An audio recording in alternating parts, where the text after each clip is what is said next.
que je bats et que je crie la victoire. Donc, vraiment, quand le frère Jean-Paul parlait, je repensais à notre conversation à Nice et je disais gloire au Seigneur, gloire au Seigneur, gloire au Seigneur. Que le Seigneur soit béni. Merci. Amen. Amen. Amen. Amen. Gloire à Dieu. Amen. Amen.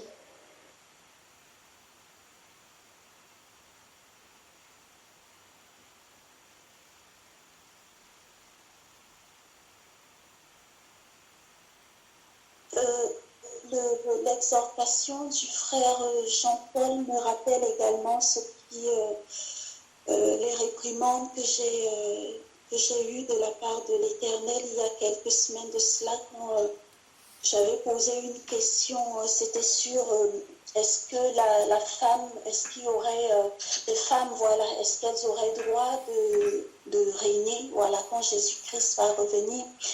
Et le frère Jean-Paul avait pris la parole, il avait commencé à répondre en disant premièrement, voilà, déjà ce qu'il faudrait faire, c'est d'être sûr déjà d'aller au royaume de Dieu avant de commencer à s'intéresser à tout ce qui est récompense. Et je me rappelle que je l'avais pris comme, justement, comme une réprimande. Et dans mon cœur, je m'étais mis comment on peut dire ça, à me rebeller un petit peu, pas un petit peu, à me rebeller contre cette parole. Et là, l'Esprit de Dieu m'a dit, est-ce que si on était en assemblée, voilà, là, tu profites de ce que vous êtes, il y a un micro, donc tu peux éteindre le micro, parce qu'à un moment, je parlais même à voix haute, pour dire, mais non, c'est pas ce que je voulais dire, voilà, j'étais pas d'accord du tout avec ça. Et l'Esprit de Dieu m'a dit, est-ce que si tu étais en assemblée à ce moment, est-ce que tu aurais osé prendre la parole?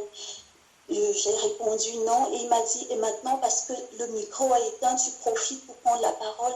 Mais en fait, c'est la même chose que lorsqu'on est en assemblée. Là, vous êtes en assemblée, donc si tu n'es pas d'accord avec quelque chose, tu pries et tu attends que Dieu te montre, mais l'Éternel a mis devant toi, tu te sentais perdu, il a mis devant toi des bergers qui sont là pour t'instruire. Peut-être que ce n'est pas la réponse que tu attendais, mais l'Éternel conduit les choses d'une façon ou d'une autre, et peut-être quelqu'un d'autre avait besoin de cette réponse-là. Et donc, quand on n'est pas d'accord, effectivement, il ne faut pas médire dans son cœur, il faut prier, ou comme le frère Alain le disait, Alain Patrick, on peut appeler le frère en privé pour en discuter. Mais généralement, les enseignements qui sont donnés sont là pour instruire les uns et les autres, même si moi, ce n'est pas la question que j'ai posée, mais c'était la réponse sûrement à une interrogation qu'avait quelqu'un d'autre. Voilà, c'est simplement cela que je voulais dire. Que l'Éternel soit loué. Amen. Amen. Amen. Amen. Je vais vous raconter ce que oui, vas-y. Excuse-moi, ma soeur, parce que du coup, voilà, j'avais demandé pardon à Dieu pour cela, et j'en profite, voilà, puisque j'ai la parole, de m'excuser auprès du frère, parce que j'ai médité, comment dire, je me suis rebellée contre sa parole dans mon cœur, voilà, et même à haute voix, voilà, je m'excuse auprès du frère Jean-Paul. Amen.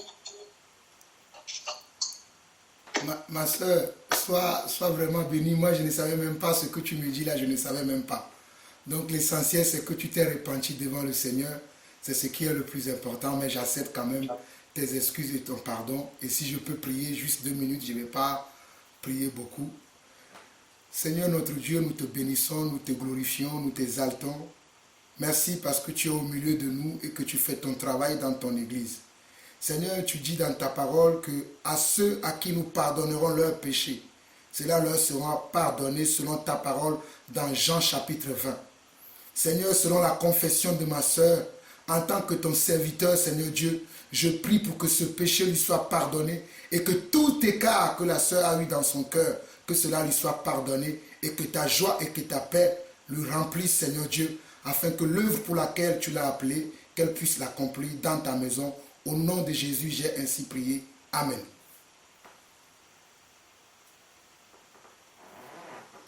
Amen. Amen. Moi, j'ai un témoignage encore par rapport au travail de tout ce qui est boiteux en nous.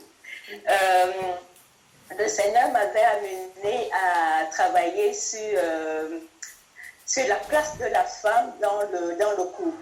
Vraiment, je ne voulais vraiment pas être dirigée ou bien qu'un enseignement prenne le dessus sur ce que moi, le Seigneur, voulait m'enseigner. Donc, j'ai vraiment pris la Bible et j'ai balayé la Bible de long à large par rapport au rôle de la femme. Et donc, je m'étais dit que je devais vraiment être cette femme soumise que le Seigneur voulait face à mon mari. Puis, un jour, mon mari m'a tellement énervée que je me suis dit, mais Seigneur, à quoi ça sert de vouloir changer si à côté, on n'a pas cette possibilité-là de s'améliorer. Et je me rappelle encore, j'ai tout laissé tomber et j'ai continué mon chemin. Et le Saint-Esprit m'a reprimandé en disant, tu n'as pas à choisir ce qui va te plaire dans la parole. Tout est à prendre. Donc, si tu dois être soumise, tu dois tout simplement être soumise. Tu ne choisis pas, ah oui, Seigneur, ça c'est bien pour ma vie. Ah non, Seigneur, ça je ne prends pas. Donc, vraiment, effectivement, mon frère Jean-Paul, on doit travailler sur tout ce qui est boiteux afin de pouvoir nous raffermir et arriver à cette foi-là que le Seigneur veut que nous atteignions. Et aussi au niveau de l'Église, parce que c'est vraiment notre communion personnelle qu'on a avec Christ qui nous permet de faire avancer l'Église et de pouvoir être vraiment unis en un seul esprit et en une seule voix. Allez, amen et soyez bénis. Amen. Amen. Amen. Amen. Amen. Bon, excusez-moi, quand je dis Amen, mon micro s'ouvre en retard. Donc, quand je veux dire Amen, on est déjà passé à autre chose. Donc, j'ai envoyé une image dans le partage. Je le dis parce que c'est la sœur Linda qui me faisait remarquer que toi, tu ne dis pas Amen. Je lui expliquais qu'en fait, mon micro s'ouvre en retard. Quand je dis Amen, on est déjà passé à autre chose. Donc j'ai envoyé une photo dans le... dans la conversation. Je ne sais pas si vous avez vu ça. Ce n'est pas une erreur. Je ne sais pas si vous voyez dans la conversation. Non, je ne vois pas. Ah.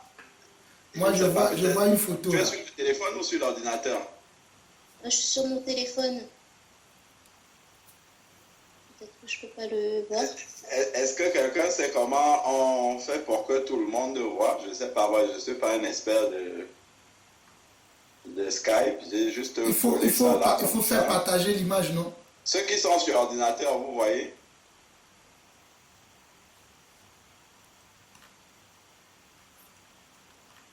C'est la photo.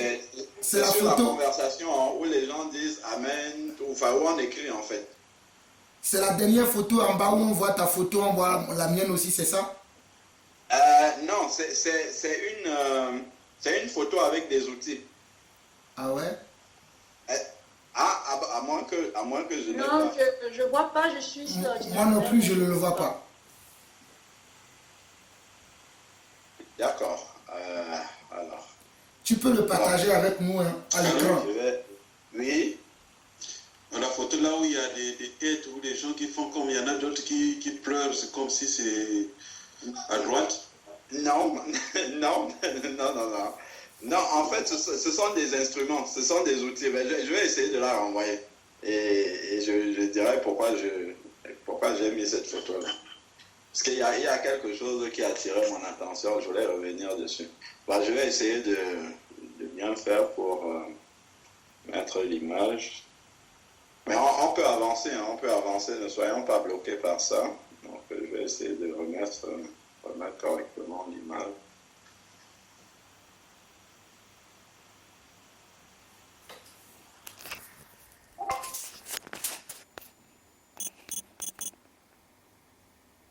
Pendant que le frère Alain travaille sur l'image, hein, je vais juste partager 2 versets que je vais expliquer. Parce que souvent vous allez m'entendre prier comme ça pour que cela ne vous choque pas. Je sais que je l'ai dit déjà dans plusieurs enseignements, même dans plusieurs veillées. Mais peut-être comme souvent tout le monde n'est pas présent aux veillées, allons dans Jean chapitre 20. Comme ça, si vous m'entendez prier comme ça, ne dites pas, mais il se prend pour Dieu maintenant pour pardonner les péchés des hommes. Non, c'est un mandat que Dieu nous a donné en tant que serviteur. Jean chapitre 20.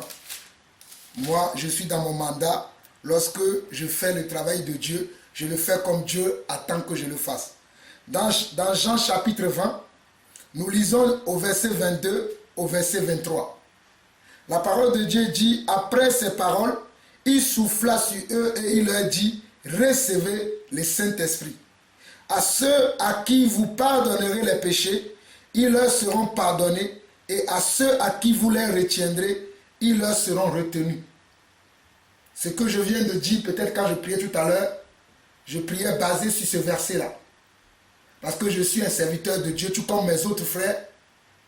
Mais Dieu nous donne un mandat que lorsque nous prions pour quelqu'un, pour que Dieu lui pardonne les péchés, Dieu va le faire.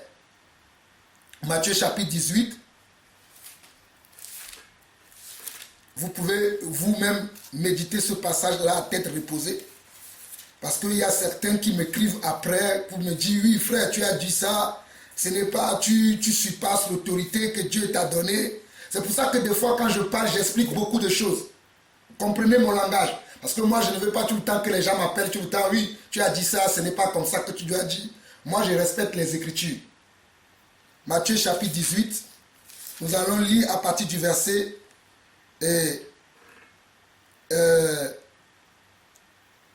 à partir du verset 15.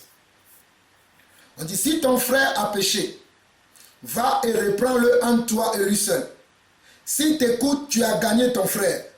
Mais s'il ne t'écoute pas, prends avec toi 1 ou 2 personnes, afin que toute l'affaire se règle sur la déclaration de 2 ou de 3 témoins. S'il refuse de les écouter, dis-le à l'église. Et s'il refuse aussi d'écouter l'église, qu'il soit pour toi comme un païen et un publicain.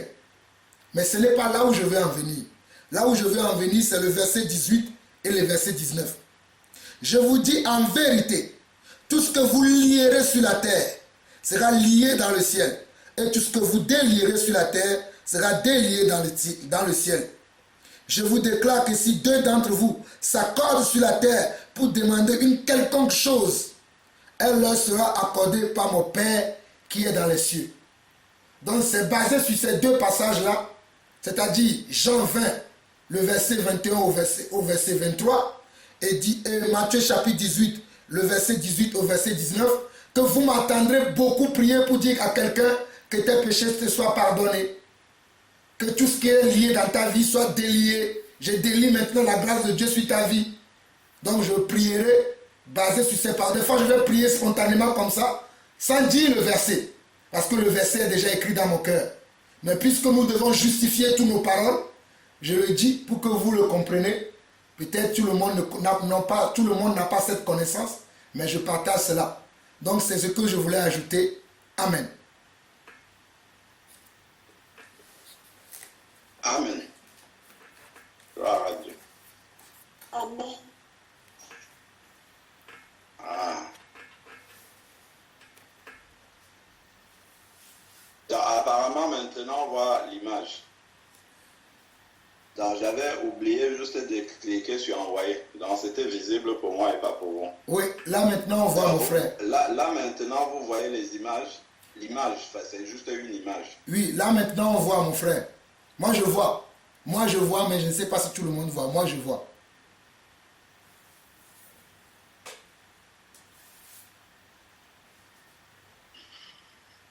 Donc, en fait, si j'ai présenté cette image-là, c'est juste pour nous rappeler quelque chose.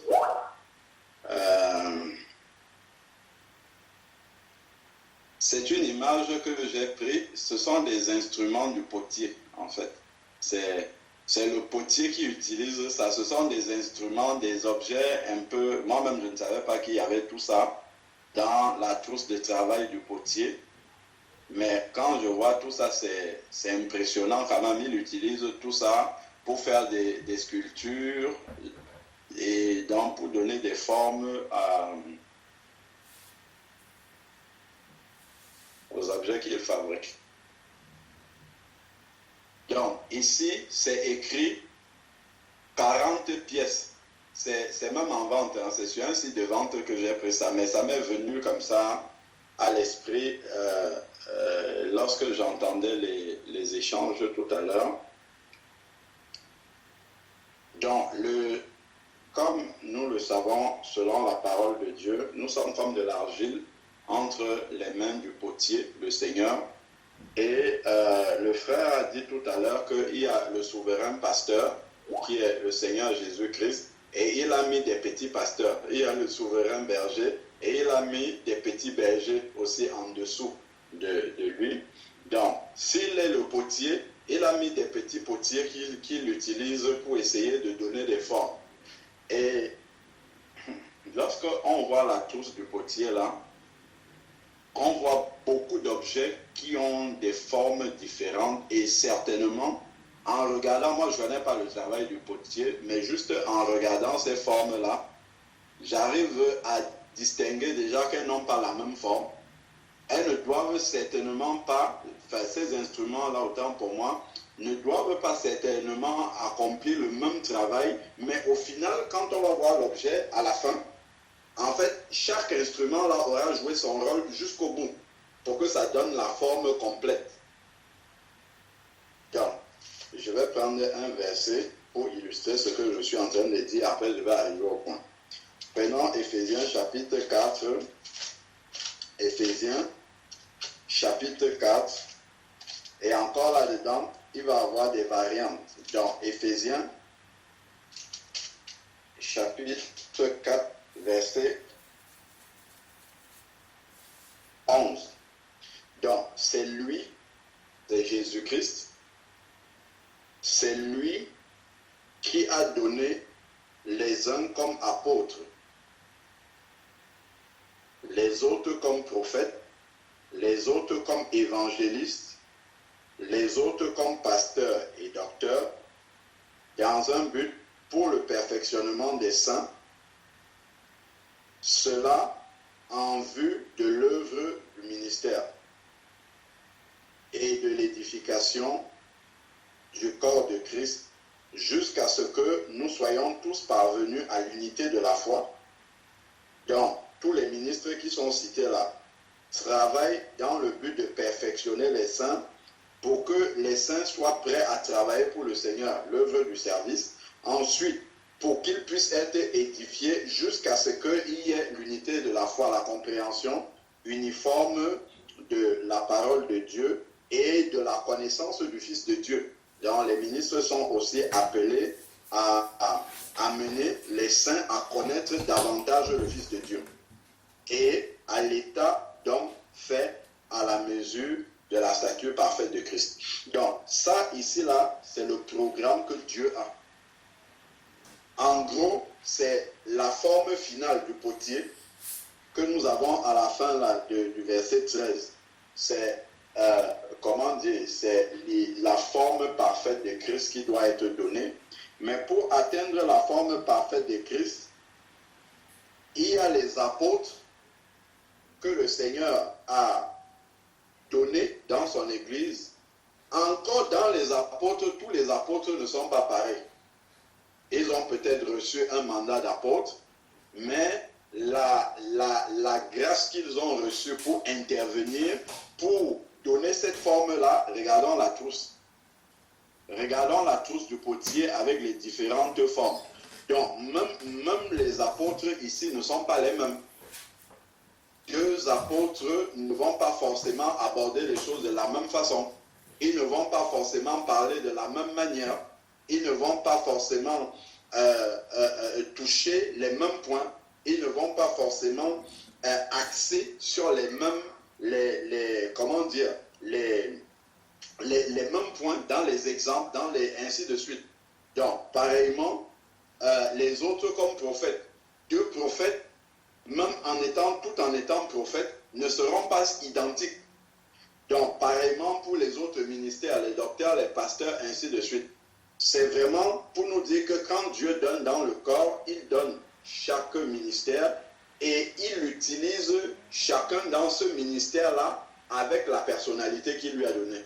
Et tout ça, ça correspond à un des instruments qui est là, dans la trousse du potier, parce que Dieu sait la forme à laquelle il veut arriver. C'est la forme que nous avons définie là. Donc, et tous ces instruments-là dans la trousse du potier, s'il lui manque un seul instrument, la pièce au final ne sera pas la pièce qui était escomptée. Il y a peut-être une partie de la sculpture au final qui sera bâclée parce qu'un des instruments là manque.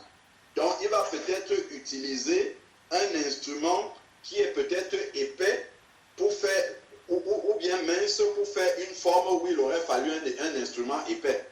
Donc, ça va donner au final une statue, un objet qui ne sera pas exactement celui que le potier aura voulu au départ. Parce qu'il lui manque un instrument dans la trousse là, ou bien parce qu'il est allé utiliser un instrument qu'il ne fallait pas pour faire une partie où il aurait fallu un autre instrument. Voilà pourquoi les ministres de Dieu sont différents et Dieu les utilise chacun de manière différente pour faire toute la trousse là. Si je suis en train de parler ainsi, c'est parce que dans ce que comment dire, dans ce que le Seigneur me montre, c'est qu'au milieu de nous, il y a certainement des personnes qui dans leur cœur disent que le frère Jean-Paul ne parle pas comme Alain Patrick. Ou bien comme le frère Georges. C'est un enseignement que je suis en train de nous donner par rapport à ça. Lorsque nous regardons la trousse ici, là, le frère Jean-Paul ne peut pas parler comme moi.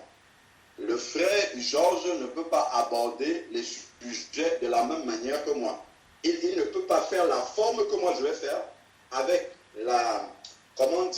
l'identité que le Seigneur m'a donnée, la grâce, voilà, c'est ça le terme exact, la grâce que Dieu m'a donnée, l'endroit où le Seigneur va m'utiliser pour donner une forme, ce n'est pas le frère Jean-Paul qui va intervenir là. Ou bien quand lui va intervenir, c'est pour donner une autre forme, c'est pour prendre une autre partie. De la même manière le frère Dachel, de la même manière le frère Georges. Donc, n'essayons pas dans nos cœurs de comparer les uns aux autres ou de dire que tel est mieux que l'autre. Tous les instruments là, il n'y a aucun qui est mieux que l'autre là. C'est que eux tous là sont indispensables dans la trousse du potier pour arriver à la forme finale. S'il lui manque un instrument là et qu'il utilise un autre à la place, ça ne donne pas la même forme. Peut-être le profane va regarder deux sculptures. Une qui a été faite avec l'ensemble des instruments et l'autre qui a été faite sans l'ensemble. Peut-être à l'œil nu, ça va ressembler à la même chose, mais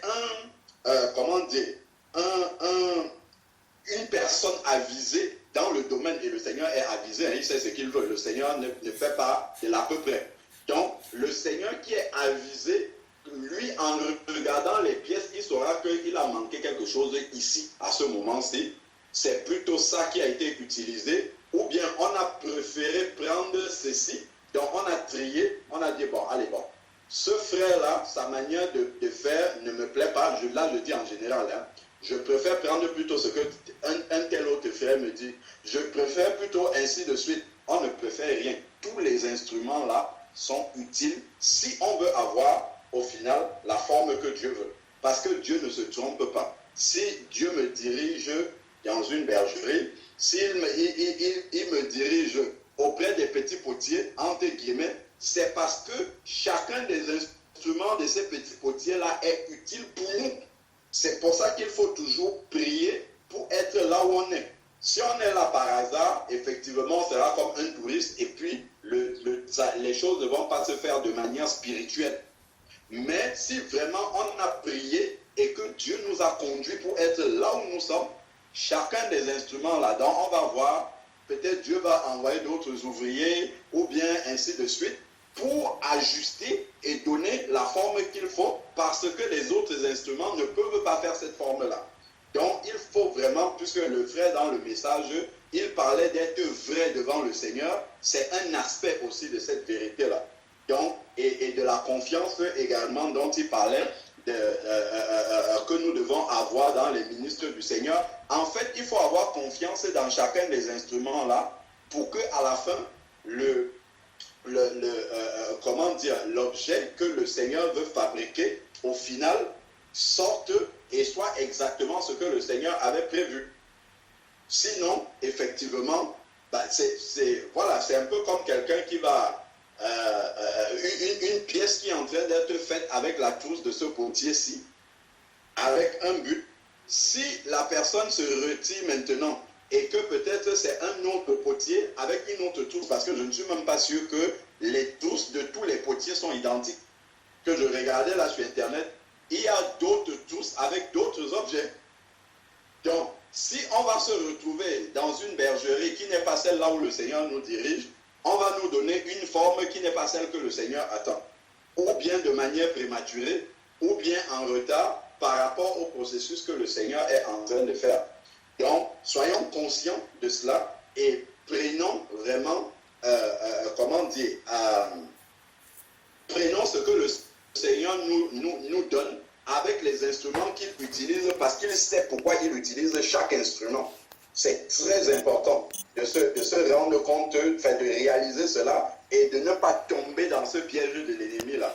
Parce que si on veut tomber, si on n'est pas vigilant par rapport à ça, on va tomber dans ce piège de l'ennemi-là et puis on va se dire, ah bon, moi, c'est un frère, un tel que je préfère, donc c'est un instrument, un tel, je préfère que ça soit du début jusqu'à la fin, de la forme que Dieu veut me donner, que ça soit peut-être l'instrument le plus pointu, sauf que ça ne donnera pas ce que le Seigneur veut. Donc, soyons vigilants par rapport à ça. C'est juste une phrase ou deux dans les échanges qui a attiré mon attention par rapport à cela. Et cette trousse-là, je l'ai trouvée suffisamment... En fait, les outils du potier me sont venus à l'esprit et puis je suis allé regarder rapidement sur Internet pour voir est-ce que ce sont des outils qui sont différents? Est-ce que c'est pareil?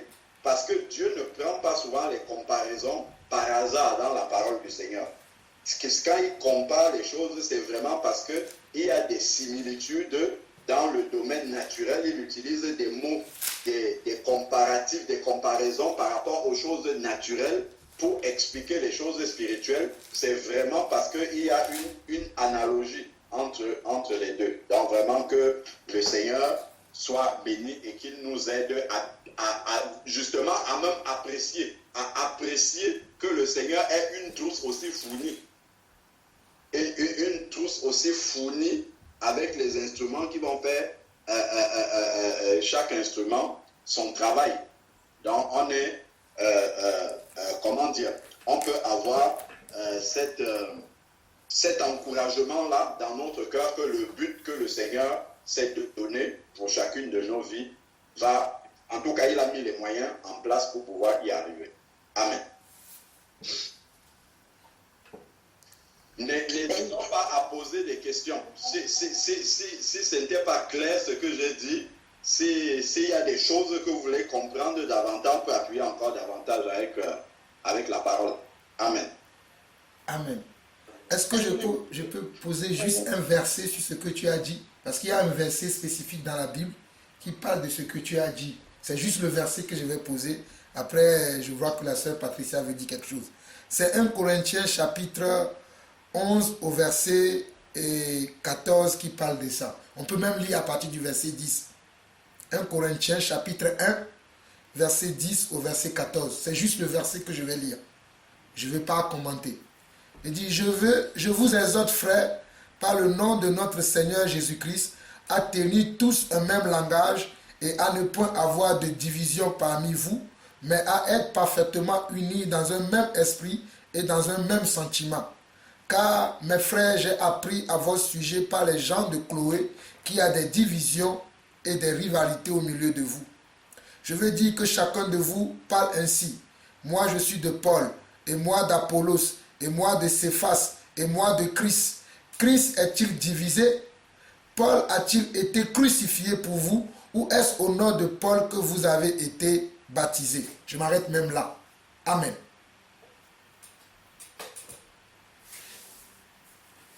Amen. Amen. Amen. Non, frère, je n'avais rien à dire, c'est juste parce que je touchais à mon micro. Ah, Amen. amen. Amen. Moi, je bénis le Seigneur pour la manière dont il vous utilise, vous, mes frères, nos conducteurs, parce que vous avez chacun votre manière, effectivement, d'aborder les points cruciaux du Seigneur, mais chacun, en fait, vous reflétez une facette de Dieu. Il y a en vous, en fait, par moments, donc la douceur, la fermeté, il y a la manière aussi de nous réveiller. Ça dépend, en fait. Chacun de vous parle comme le Seigneur lui met à cœur de nous parler. Et d'une manière ou d'une autre, en fait, ça agit. Et je trouve ça merveilleux, en fait, que vous soyez tous autant différents dans la manière de faire, mais au final, ça tend toujours dans le même but, qu'on soit édifié, qu'on grandisse, que les ténèbres soient chassées. Donc vraiment, ne changez rien. Vous êtes absolument parfait. Que Dieu vous bénisse. Amen. Amen. Amen. Amen. Je ne reçois pas la foi qu'on est parfait. Amen. Amen. Mais priez pour nous. Gloire à Dieu. Amen. Priez pour que ce qui est boiteux puisse se redresser en nous. Amen. Amen. Amen. Seigneur va Amen. Amen. Je vais lire un passage qui plaise à Dieu. Il est dans Proverbe 23. Je crois qu'on l'a déjà lu. Proverbe 23. À partir du verset 13.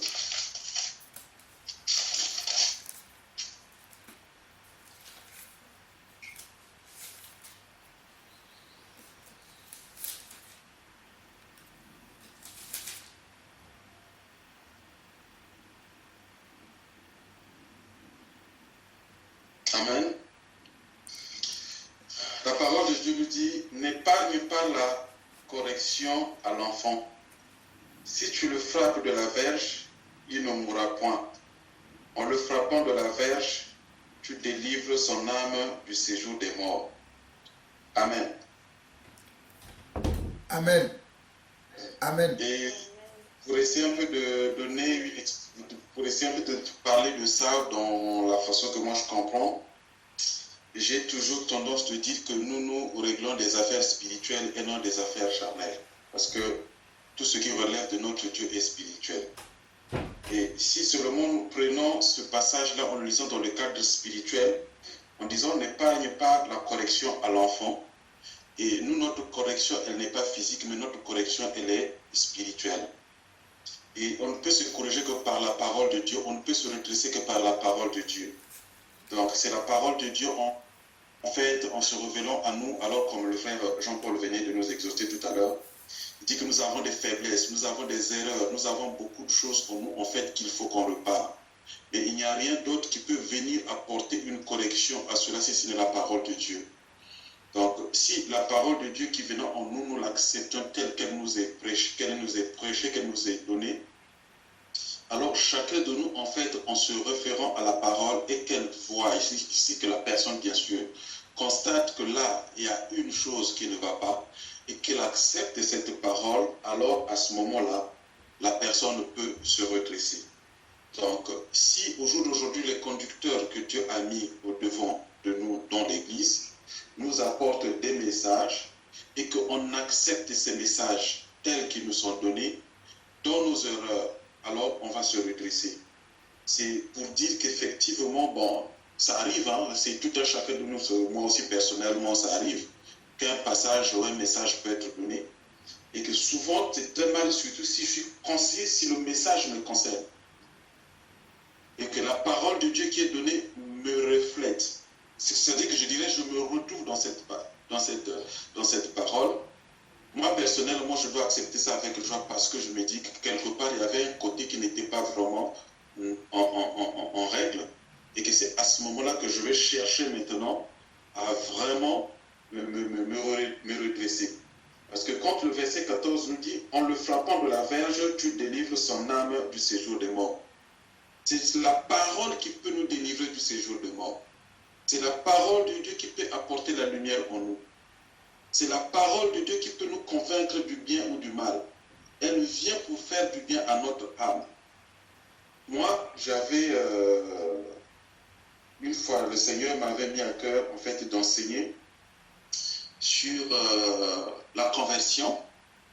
Et en enseignant la conversion, en enseignant sur ce passage, je me disais que la parole de Dieu était le vaccin du virus qui affecte les hommes.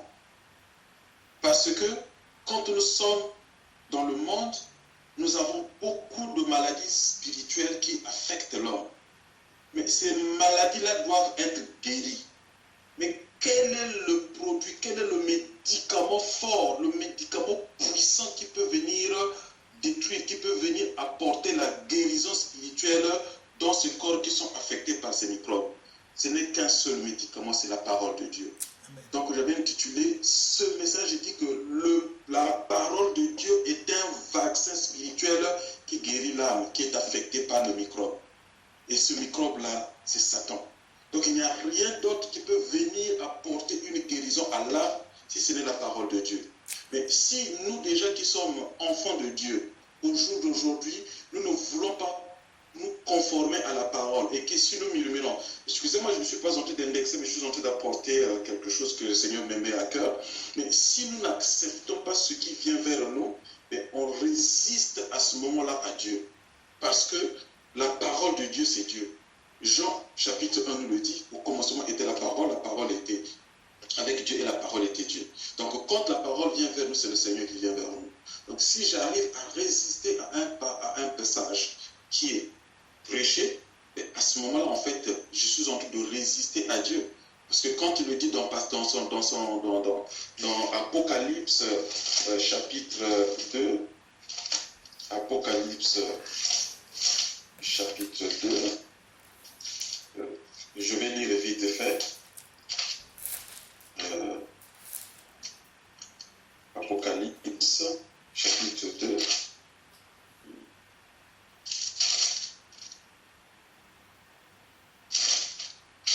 Je vais retrouver le passage.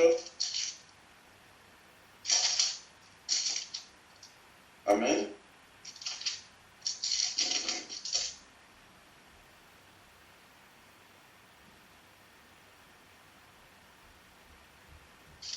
Alléluia. Amen.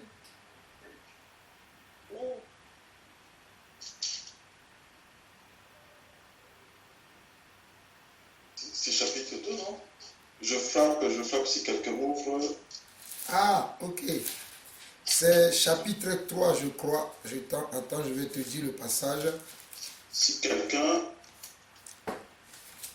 a trouvé, il peut me rappeler. Le chapitre 3, mon frère, le chapitre 3 de verset 20. C'est ça. Verset 20, non? C'est ça. Oui, 3 versets 20 et 21. 3, 20. Comment?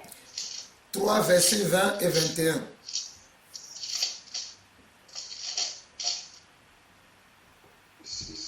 Ah oui, voilà. Voilà, merci. Voici, je me tiens à la porte et je frappe. Si quelqu'un entend ma voix et ouvre la porte, j'entrerai chez lui, je souperai avec lui et lui avec moi. Amen. Donc, quand le Seigneur vient à nous, c'est par sa parole.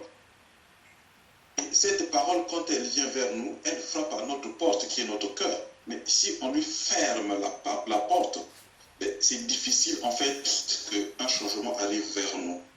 Donc, comme venait de dire aussi le frère Alain, que chacun de nous a sa façon en fait de transmettre ce que nous recevons de la part du Seigneur. Mais c'est que nous soyons disposés vraiment de pouvoir recevoir cela avec un cœur libre, avec un cœur rempli d'amour.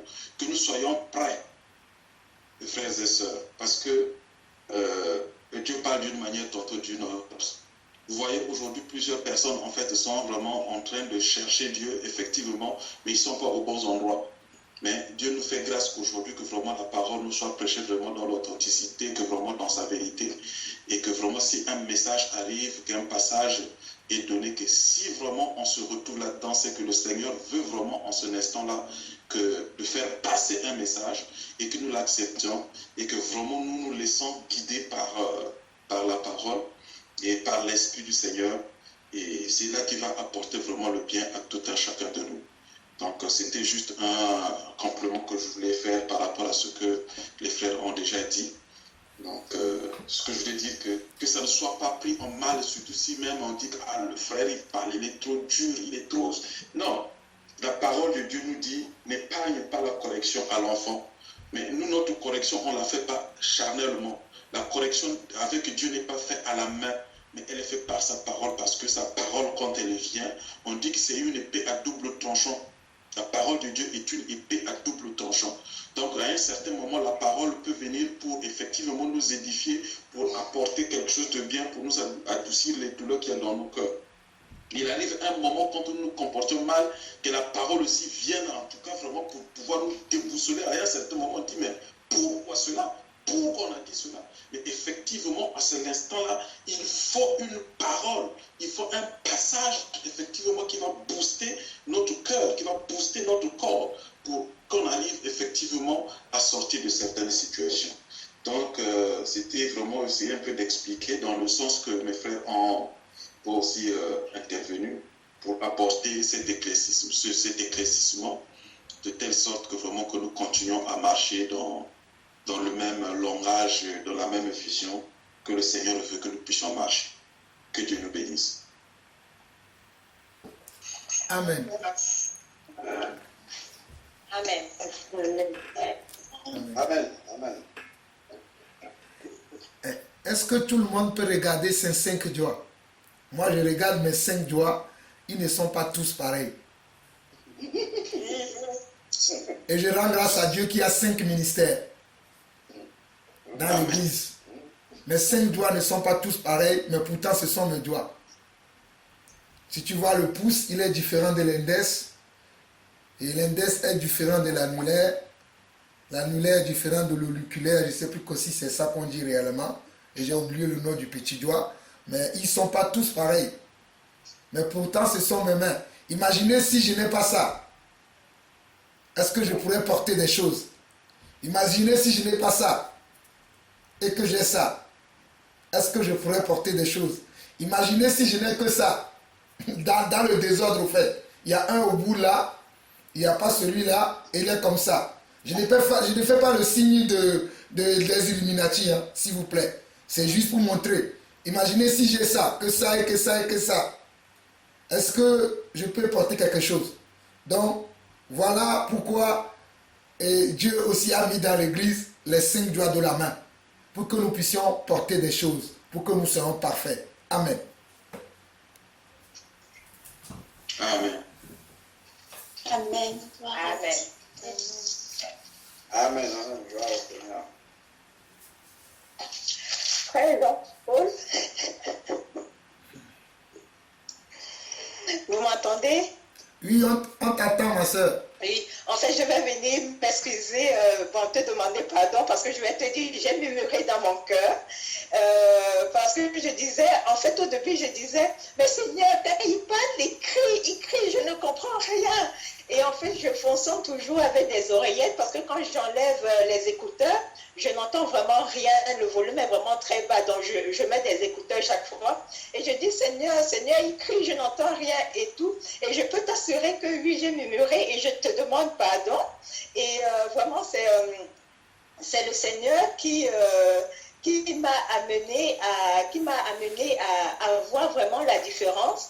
Et cette semaine, j'ai voulu poster un message non seulement à toi, mais aussi dans le groupe, pour, pour te remercier pour tout le travail que tu fais, parce que même si pas le début j'ai murmuré, petit à petit, chaque jour, le Seigneur me montrait tout le travail que tu faisais au sein de l'Église.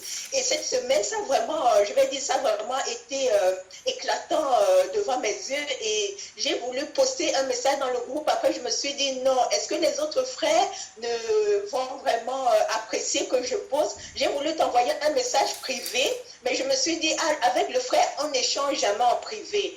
Donc, je n'ai envoyé aucun des deux messages.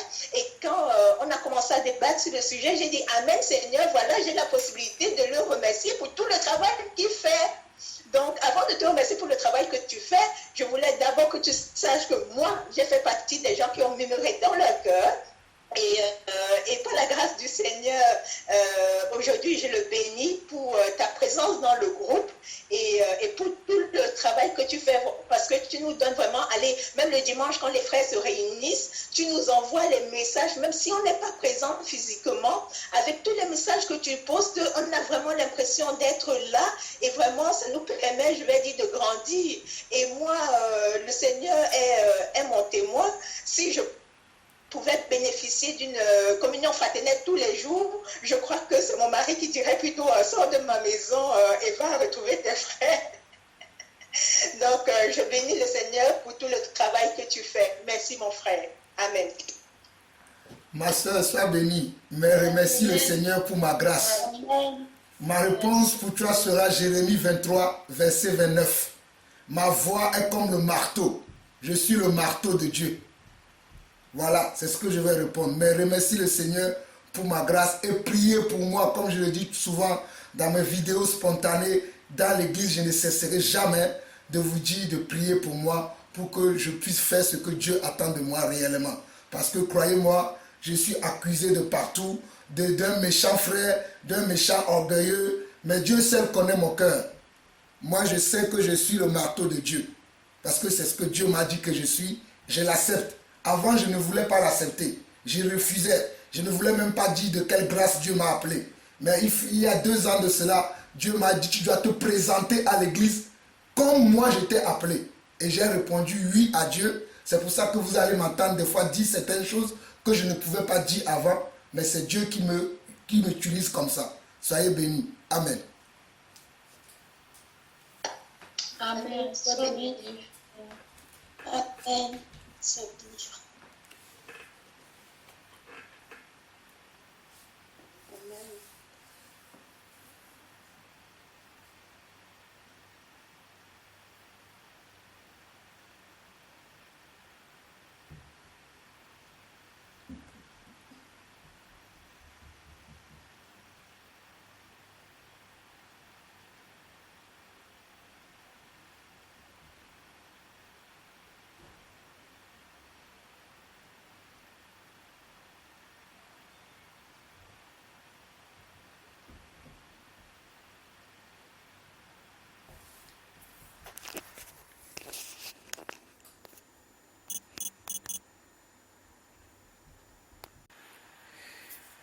Éphésiens chapitre 4 du verset 17 au verset 32.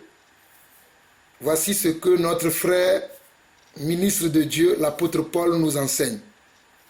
Il dit, voici donc ce que j'ai dit et ce que je déclare dans le Seigneur. Voici donc ce que j'ai dit et ce que je déclare dans le Seigneur. Vous ne devez plus marcher comme les païens qui marchent selon la vanité de leurs pensées. Nous ne devions plus marcher selon la vanité de nos pensées, comme des païens. Lorsque nous étions païens, c'est de cette manière-là que nous marchions. Mais aujourd'hui, nous ne sommes plus païens, nous sommes maintenant des enfants de Dieu. Donc nous ne devions plus marcher comme nous marchions autrefois. Amen. Je continue. Il précise comment les païens marchent. Il dit, ils ont l'intelligence obscurcie. Ils sont étrangers à la vie de Dieu à cause de l'ignorance qui est en eux, à cause de l'endurcissement de leur cœur. Voilà quelqu'un qui est païen. Quelqu'un qui est païen, il a l'intelligence obscurcie. C'est-à-dire son intelligence n'est pas ouverte, son intelligence est fermée. Tu peux voir quelque chose, tu peux dire, mais comment lui il ne voit pas? C'est parce qu'il a l'intelligence obscurcie. C'est pour ça qu'on ne peut même pas prêcher la parole de Dieu, c'est-à-dire donner les conseils de Dieu à un païen. Il n'a pas le Saint-Esprit pour le comprendre. Parce que la Bible dit, mettons un doigt ici, hein, s'il nous plaît. Allons dans Jean. Allons dans Jean. Je nous évite certaines discussions. Moi, je ne fais plus certaines discussions avec certains genres de personnes. Allons dans Jean chapitre 15. Lisons du verset 15 au verset 17. Jésus dit ceci. Si vous m'aimez, gardez mes commandements. Et moi, je prierai le Père, et il vous donnera un autre consolateur, afin qu'il demeure éternellement avec vous. L'Esprit de vérité, que le monde ne peut recevoir, parce qu'il ne le voit point et ne le connaît point. Mais vous le connaissez, et il demeure avec vous, et il sera en vous. Le monde ne connaît pas l'Esprit de vérité. Il ne peut même pas le recevoir, parce qu'il ne le connaît pas, mais vous et moi, nous le connaissons. Regardez comment nous sommes heureux, mes frères et sœurs. À cette époque, quand Jésus disait ça, c'était lui-même le Saint-Esprit. Il leur disait qu'il est avec vous. Parce qu'il savait qu'il allait partir et qu'il allait revenir sur la forme de l'Esprit pour demeurer en nous. Il faut avoir l'intelligence pour comprendre ces choses. Les païens ne peuvent pas le comprendre. Mais vous et moi, Dieu nous a donné quelque chose pour le comprendre. C'est ce que nous appelons le Saint-Esprit. Celui qui n'a pas le Saint-Esprit ne pourra pas comprendre les choses de Dieu. Celui qui n'a pas le Saint-Esprit ne pourra même pas comprendre la parole de Dieu. Parce que la parole de Dieu se comprend par l'Esprit, pas par la lettre. Voilà pourquoi quelqu'un peut te dire, j'ai lu la Bible de Genèse en Apocalypse, mais quand tu vas l'entendre parler, on dirait quelqu'un qui n'a rien, quelqu'un qui ne sait même pas d'où il vient. Parce qu'il n'a pas l'Esprit. C'est pour ça que Jésus a dit, répentez-vous et que chacun de vous soit baptisé au nom de Jésus-Christ et vous recevrez le don de Dieu, le Saint-Esprit. Donc quelqu'un qui ne s'est pas repenti, qui n'a pas le don de Dieu, le Saint-Esprit, il ne peut pas comprendre les Écritures. Mais quelqu'un qui s'est repenti, qui a reçu le don de Dieu, il pourra comprendre les Écritures. Regardez bien Jean 14, verset 17. Il dit, l'Esprit de vérité que le monde veut dire celui qui n'a pas confessé Jésus-Christ comme son Seigneur et son Sauveur. Mais celui qui a confessé Jésus-Christ comme son Seigneur et son Sauveur, convenablement, selon les Écritures, en étant sincère, et qui a reçu le don du Saint-Esprit, voilà ce que Dieu va faire en lui. Il dit, l'Esprit de vérité que le monde ne peut recevoir parce qu'il ne le voit point et ne le connaît point. Mais vous le connaissez, car il demeure avec vous. Quelqu'un me dira, le Saint-Esprit n'était-il pas encore arrivé à cette époque? Parce que c'était Jésus lui-même, le Saint-Esprit. C'est pour ça qu'il se permettait de leur dire, car il demeure avec vous. C'est une révélation que Dieu m'a donnée. Et il va continuer, il dit, et il sera en vous. Parce qu'il leur annonce encore les choses qui vont venir. Et si nous allons plus loin dans Jean chapitre 16, il va dire que le Saint-Esprit vous annoncera les choses à venir.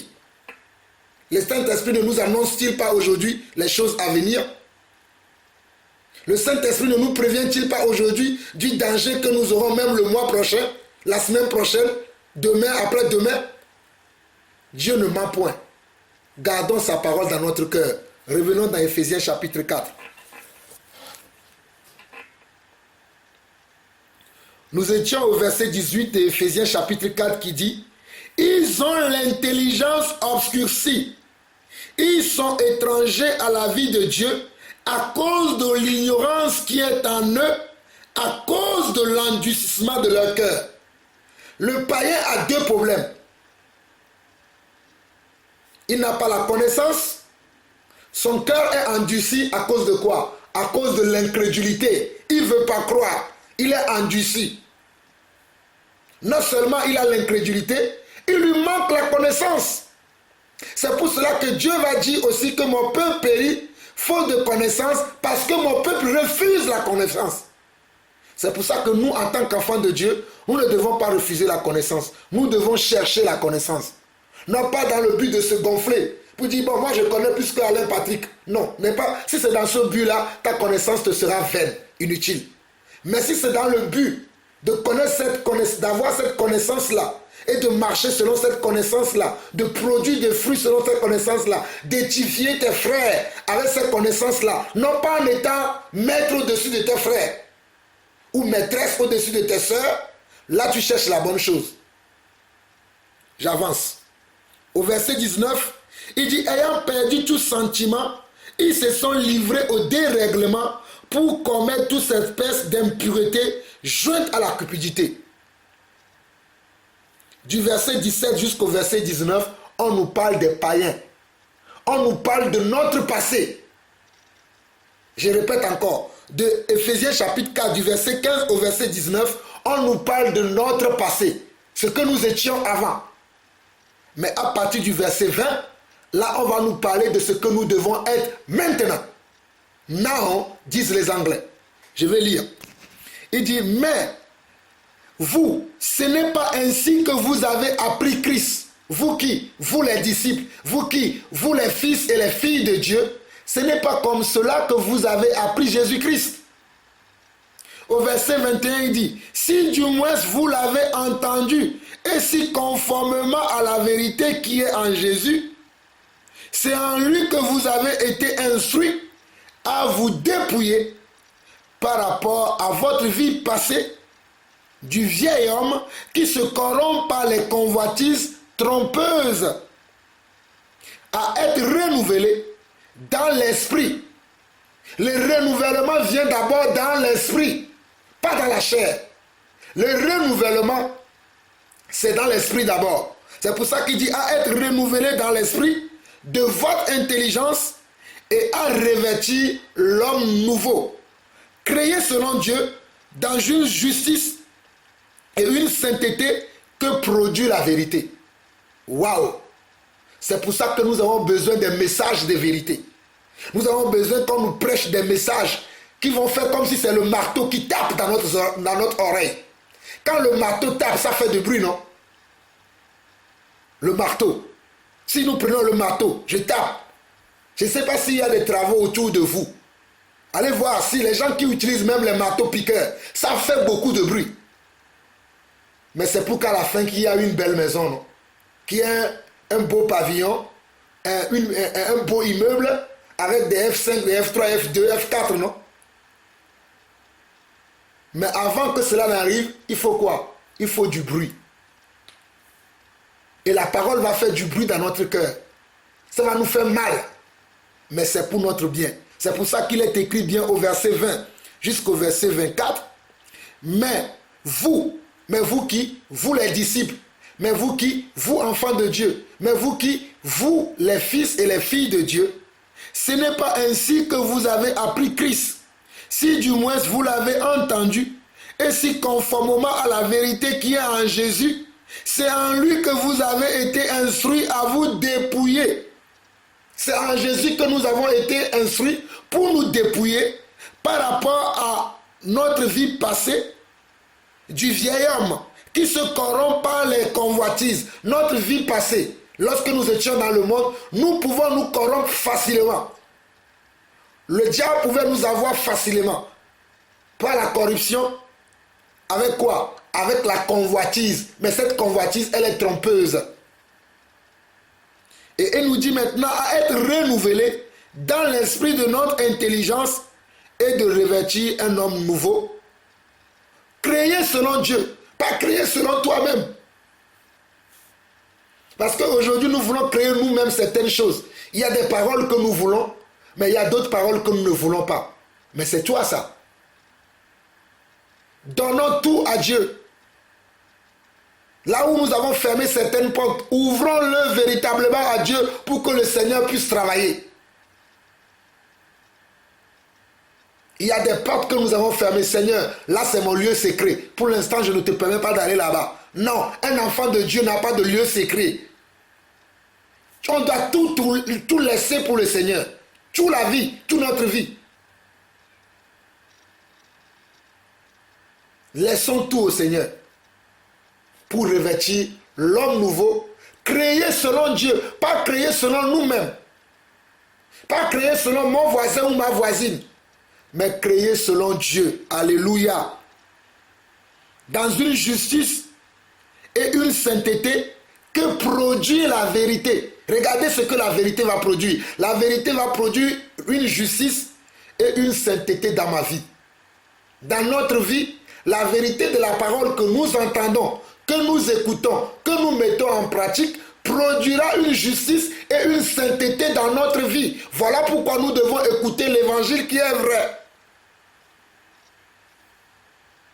Et je nous préviens, ce n'est pas tous les ministres de Dieu qui enseignent l'évangile qui est vrai.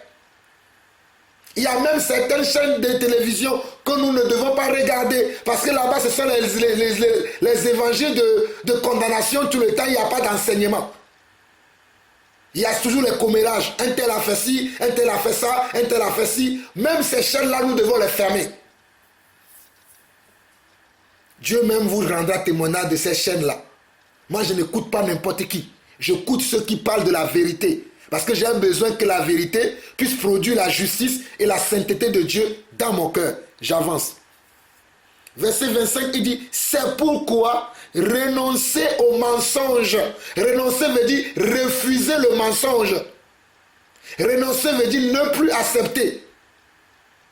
Ne plus prendre part. Il dit quoi? C'est pourquoi renoncer au mensonge et que chacun de vous parle selon la vérité à son prochain, car nous sommes membres les uns des autres. Avons-nous véritablement renoncé au mensonge? L'homme nouveau que Dieu veut créer en nous doit renoncer au mensonge, car les menteurs n'hériteront pas le royaume de Dieu. Apocalypse chapitre 21, verset 8. Les lâches n'hériteront pas le royaume de Dieu. Apocalypse 21, verset 8. Les hypocrites n'hériteront pas le royaume de Dieu. Apocalypse 21, verset 8. C'est pourquoi nous devons renoncer. Moi, j'apprends à renoncer. Je partage avec vous ce que je pratique dans ma vie. Ce n'est pas facile, mes frères. Quand des fois Dieu me montre certaines choses, je prie. Regardez comment ma voix est cassée. Mes frères, je suis dans la prière. En même temps, je suis dans la prière, je prêche l'évangile. Et quand je prêche, je dois crier. Parce que Dieu me dit que je suis comme une voix dans le désert. Va crier à mon peuple. C'est pour ça que même ma voix est cassée. Je ne peux même plus adorer le Seigneur. Mais le Seigneur sait pourquoi. Tout ce mois-là, je l'ai dédié au Seigneur. Il dit, ça va être ton mois de travail. Je vais travailler pour lui. En même temps, je prie. En même temps, je fais des recherches dans la parole pour avoir une connaissance exacte, pas une connaissance erronée. Il y a des gens qui disent aujourd'hui que la connaissance ne sert à rien. C'est faux. La connaissance de la vérité peut te sauver. Ceux qui connaîtront leur Seigneur feront des exploits. C'est ce que la Bible dit, non? Cherchons la connaissance, mes frères et sœurs. J'avance. Au verset 25, il nous dit, c'est pourquoi renoncer au mensonge et que chacun de vous parle selon la vérité à son prochain. Car nous sommes membres les uns des autres. Si vous vous mettez en colère, ne péchez point. Que le soleil ne se couche pas sur votre colère. Et ne donnez pas assez au diable.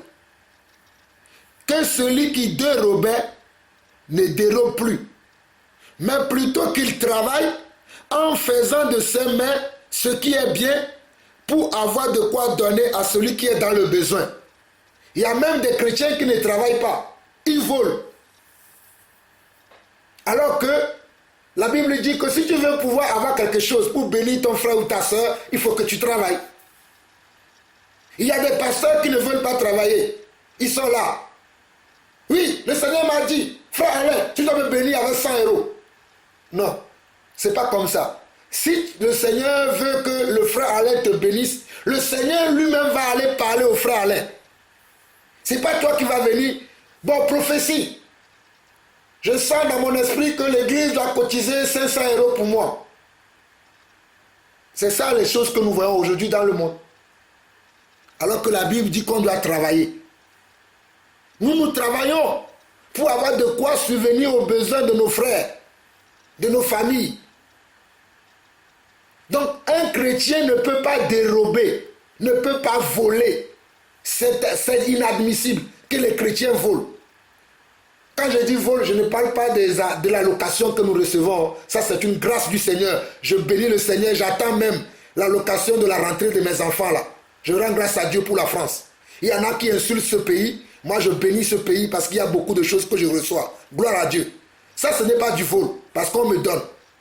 Mais ce que j'appelle vol, c'est que quand j'imagine des choses, je programme des choses. Il y a des gens qui sont mariés, ils sont chrétiens, hein? Ils sont mariés, mais ils vont aller déclarer à la CAF qu'ils sont seuls. C'est du vol. Parce que tu veux qu'on te considère comme une femme isolée. C'est du vol, ma soeur. Il y a des chrétiens qui font ça. Il y a des chrétiens qui reçoivent des aides. Ils ont peut-être leur mari qui sont à l'étranger qui leur envoie des aides. Mais ils vont à la CAF. Je n'ai aucune aide, je ne reçois rien. Mais tu mens, ce n'est pas la vérité. Dis que peut-être je reçois 50 € par mois. Si l'État va compléter, il va compléter pour toi. Mais quand tu dis que je ne reçois rien, n'est-il pas du vol? J'avance. Verset 29. C'est là où la prière de ma soeur Solange, que le Seigneur te bénisse, pour ta prière, m'a interpellé. Il dit qu'il ne sorte de votre bouche aucune parole mauvaise. De la bouche de qui? De vous et moi. Il ne doit plus sortir de nos bouches des paroles mauvaises. Mais s'il y a lieu, si je dois parler, quelques bonnes paroles qui servent à l'édification et communiquent une grâce à ceux qui l'entendent. Là, je suis en train de communiquer une grâce là. Je ne suis pas l'auteur de cette grâce. L'auteur de cette grâce, c'est le Seigneur Jésus-Christ. Moi, je ne suis qu'un instrument qu'il utilise. Il va peut-être utiliser un autre instrument ce soir au milieu de nous, ou bien un autre instrument au milieu de nous pour véhiculer quelque chose. Je suis qu'un messager, je suis qu'une enveloppe qui livre un message. Ouvrons nos cœurs au message que nous recevons. Au verset 29 d'Éphésiens chapitre 4, il dit qu'il ne sorte de votre bouche aucune. Ce n'est pas dit quelquefois. Parce que nous, c'est quelquefois qu'il n'y a que des paroles d'édification qui sortent de notre bouche. On nous dit aucune parole mauvaise. Ça veut dire que je dois me forcer que tous les jours, lorsque je veux parler, que cela soit une parole qui communique comment? Une grâce, une édification à ceux qui l'entendent. Au verset 30, n'attristez pas le Saint-Esprit de Dieu, par lequel vous avez été scellés pour le jour de la rédemption. Nous avons été scellés du Saint-Esprit pour le jour de la rédemption. Le jour de la rédemption veut dire le jour du salut. Le jour dernier. Le jour où la trompette sonnera. C'est ça le jour de la rédemption. Nous avons été scellés pour ce jour-là. Et de la même manière que le Saint-Esprit est rentré en nous, nous devons les garder intacts jusqu'à ce jour-là. Si jamais nous manquons de sagesse, d'intelligence et que le Saint-Esprit s'en va, ce jour-là, nous serons les pires malheureux de ce siècle. J'avance. Que toute amertume, regardez ce qu'on nous dit, hein, ce que nous ne devons pas avoir, nous, moi le premier, que toute amertume, toute animosité, toute colère, toute clameur, toute calomnie, toute espèce de méchanceté disparaissent du milieu de vous. Je répète encore le verset 31. Que toute amertume, je n'ai aucune amertume contre quelqu'un ici ce soir. Dieu m'est témoin. Toute animosité non plus. Toute colère non plus. Toute clameur non plus. Toute calomnie non plus. toute espèce de méchanceté non plus. Je n'en ai contre aucune personne ici. Tout ce que je veux, c'est que nous ressemblons tous, autant que nous sommes, que nous ressemblions davantage au Seigneur. C'est à cela que je travaille. C'est à cela que je prie. C'est pour ça que je ne cesserai jamais de vous dire de prier pour moi. Car la chair est faible, mais l'esprit est bien disposé. Priez pour moi, mon épouse et mes enfants. Je finis par le verset 32. Soyez bons les uns envers les autres, compatissants, vous pardonnant réciproquement, comme Dieu vous a pardonné en Christ. Verset 32. Soyez bons les uns envers les autres, compatissants, vous pardonnant réciproquement, comme Dieu vous a pardonné en Christ. Amen, amen et amen.